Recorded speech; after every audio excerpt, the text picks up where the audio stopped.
Hi friends, welcome back to my channel. আমার নতুন ভিডিওতে সবাইকে অনেক অনেক ওয়েলকাম। তো তোমরা সবাই কেমন আছো? আশা করি তোমরা সবাই ভালো আছো।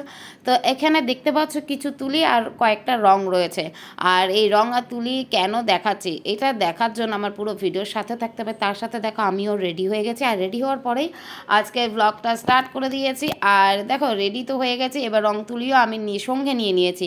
আর এই রং তুলি নিয়ে আমি কোথায় যাচ্ছি আর কি কাজেই বা যাচ্ছি সেটা জানার জন্য আমার পুরো ভিডিওর সাথে থাকতে হবে।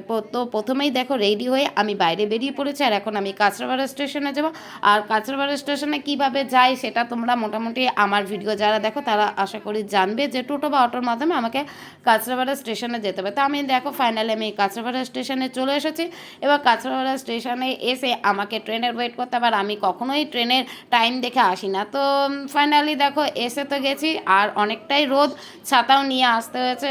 আর যেহেতু মার্চ মাসের থেকেই অনেকটাই গরমের প্রবাহটা মানে প্রভাব করতে আমরা বুঝতে পারছি, রিয়েলাইজ করছি যে কতটা রোদ হয়েছে আর কতটাও বা গরম হবে। তো এবার ট্রেনে অনেকটা ভিড় ছিল। তো তারপরে অনেকক্ষণ পরেই মোটামুটি আমি চলে এসেছি দমদম স্টেশনে। আর দমদম স্টেশনে এসে আমি কিছুক্ষণ ওয়েট করছি, যেহেতু আমি যেখানে যাব সেখানে আমাকে একটা টাইম বলে দিয়েছিল যে মোটামুটি 2:20 মধ্যে আমাকে পৌঁছালেই হবে। তো তারপরে কিছুক্ষণ বসলাম। তারপর বসার পরে এবার যেখানে আমার মেন লোকেশানটা আমি জানি না, কিন্তু যেখানে আমার যে দিদি আমাকে কল করেছিল সেই দিদির কাছে আমাকে পৌঁছাতে হবে 2:20 মধ্যে। তো তারপর আমি দমদম স্টেশন থেকে এসে আমাকে যেতে হবে নাগের বাজারে। তো তার জন্য নাগের বাজারে আমি যাওয়ার জন্য নাগের বাজারের এখানে অটো ধরে নিলাম।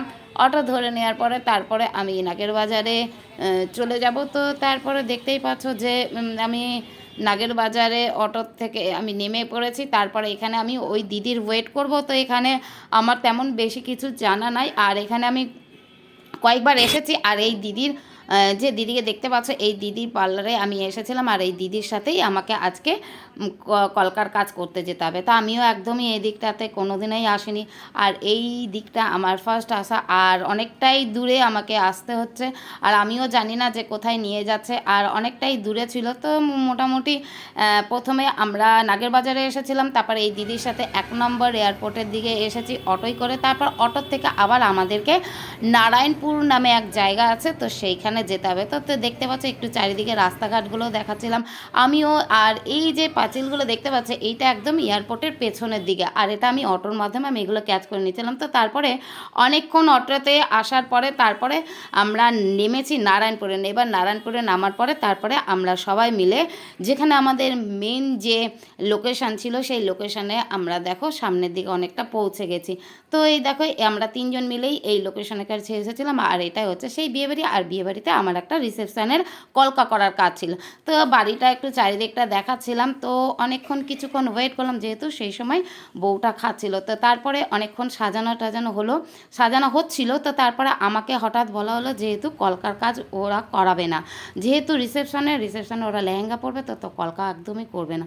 তো তারপরে আমি দেখো রিসেপশনে ব্রাইড সাজছিল, সে বলছে আমি লেহেঙ্গা পরবো আর আমার কোনো কলকা লাগবে না। তো অনেক কনভিন্স আমিও করলাম, আর যে দিদির মাধ্যমে গেছিলাম সেও অনেক কনভিন্স করেছিল। তো তারপরে দেখা গেলো ও কোনো মতেই কলকা করবে না। তো তারপরে না কাজ করেই আমাকে ফিরে আসতে হলো। যেভাবে গেছিলাম সেইভাবে আমি একা একাই ফিরে আসলাম, যেহেতু ওই দিদিরা তখনও পর্যন্ত কাজ করছিল, ব্রাইডকে সাজানোর কাজ চালাচ্ছিল।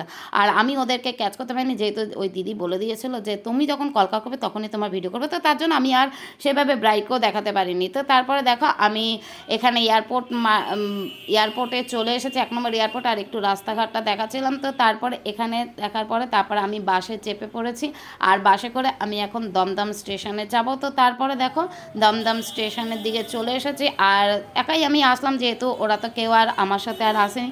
তো তারপরে এবারে আমি দমদম স্টেশনে এসে আমি 1 নম্বর প্ল্যাটফর্মে যাচ্ছিলাম, যেহেতু ওখান থেকেই আমার ট্রেনটা আমি ওখান থেকেই ধরবো, যেহেতু ওখান থেকেই আমাদের এইদিকে কল্যাণীর দিকে বা কাঁচরাপাড়ার দিকে এইদিকে ট্রেনগুলো পাওয়া যায়। তো তারপরে আমি দমদম স্টেশনে চলে এসেছি, আর একটু দমদম স্টেশনে চারিদিকটা দেখাচ্ছিলাম। আর এসে প্রথমে একটা ট্রেন দেখেছিলাম, কিন্তু তারপরে দেখলাম যে ওই ট্রেনটা নৈহাটিতে যাবে, তারপর ওই ট্রেনে আমি চাপিনি। তারপরে আমি আমার কাঁচরাপাড়া যাওয়ার উদ্দেশ্যে যে ট্রেন ছিল সেই ট্রেনের একটু ওয়েট করছিলাম, আর একটু ওয়েট করতে করতে একটু আমি নিজেকেও একটু ভিডিও করছিলাম, আর একটু চারিদিকটা দেখাচ্ছিলাম কি করব, যেহেতু আমি একাই গেছি আর ভিডিওই আমার কাজ, আর কি করব, একা একা তো আর কারোর সাথে কথা বলার থেকে নিজের কাজটা করাই ভালো। তো তারপরে একটা ট্রেন আসলো, আর এটা ছিল কল্যাণী সীমান্তের ট্রেন, আর সেই কল্যাণী সীমান্তের ট্রেনে আমি চাপবো, আর এটাই আমাদের ভালো হয়, সুবিধায়। আর যেহেতু সারাদিন কিচ্ছু খাইনি, তারপরে ভাবলাম যে একটু পাঁপড় আর এখানে ছোলা সিদ্ধ ছিল, এই এই এই কিছু খেলাম। দেখো সারাদিন সেই গেছি 12টার সময় বেরিয়েছি, তারপরে এই সামান্য খাবার খেয়েছি, আর আমারও বিশেষ করে একা একা বাইরে খাবার খেতেও ভালো লাগে না। তো একটু ট্রেনের চারিদিকটাও দেখাচ্ছিলাম ট্রেনের ভেতরে। তো তারপরে কাঁচরাপাড়ায় চলে আসলাম, আর আমার বর কল করেছিল যে বললো যে তোমাকে নিতে আসবে। তো তারপর আমি কাঁচরাপাড়া স্টেশনে এসে আমি একটু বরকে ফোন করে নিলাম ও আসছে নাকি, তারপর আমি কিছুক্ষণ ওয়েটও করলাম। তো তারপরে একদমই কাঁচরাপাড়া স্টেশনের সামনের দিকে এসে বরের জন্য ওয়েট করছিলাম। তো কিছুক্ষণ ওয়েট করার পরে তারপরে দেখলাম আমার বর চলে এসেছে। তারপর বরের সাথে একটুখানি ভিডিও করে নিলাম। তো তারপরে ভাবলাম যে চলো বর যখন চলে এসেছে তারপরে এইভাবে বরের সাথে চলে আসি। তো আজকের ভিডিও এখানে এন্ড করছি। তো তোমাদের আজকের ভিডিও কেমন লেগেছে তোমরা অবশ্যই কমেন্টে জানাবে। টাটা সবাইকে।